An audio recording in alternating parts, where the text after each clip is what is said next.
जो भली भाव में आम पार्लियामेंट भितर राहुल गांधी को आमर सर्वमान्य नेता आउ भारत विरोध दल नेता को जो भली भाव में अपमान कराऊँच जो भली भाव में देशद्रोही बोली कहुच्छी एवं जो भली भाव में तांको इलेक्शन लड़े ना बोली कहुच्छी गोटे से वातावरण एभलिया सृष्टि करुँच सते जमी रायबरेली आउ वायनाड लोक पागल थिले जे तांको बारंबार जितौछन तेणु दुई दुई जगार से जितवा परे मध्य बीजेपी जो भली भाव में लोक मानकर स्वर को लोक मानकर अधिकार को चापी देवा चाहूँचे एवं राहुल गांधी को अपमान करुच्ची ता विरुद्ध रे आज आम एसपी जरिया एसपी को आज आम एफआईआर दौचु कि से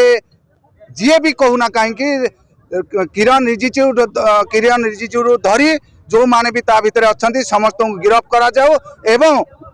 या पूर्ण कार्यानुष्ठान जदि नहला ताहले आगामी दिन में कांग्रेस या को राजरास्ता को आनिबो एवं देश को अचल करदेव एते कौन अत्युक्ति हेबन। तो मोदी सरकार तानाशाही सरकार रो जो दुष्कर्म राजनीति राहुल गांधी को एक तरफा से अटैक करवा जननायक राहुल गांधी सारा भारत वर्ष रे आज जो तंकर लोकप्रियता एवं समस्त राज्य तंकर जो लोकप्रियता ताकू देखी बारंबार अटैक करवा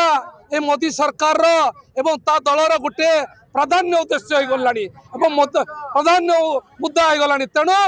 मोदी सरकार को ए कांग्रेस दल भारत जातीय कांग्रेस दल एवं अनुगुल कांग्रेस एवं तालचेर कांग्रेस एवं जिलार समस्त कांग्रेस विरोध करुच्ची आगामी दिन में जदि यार समाधान न करती एवं राहुल गांधी को मिथ्या केस रे दियंती तबे कांग्रेस दल राजरास्ता रे आंदोलन करिवो एवं राजरास्ता को बंद करिवो।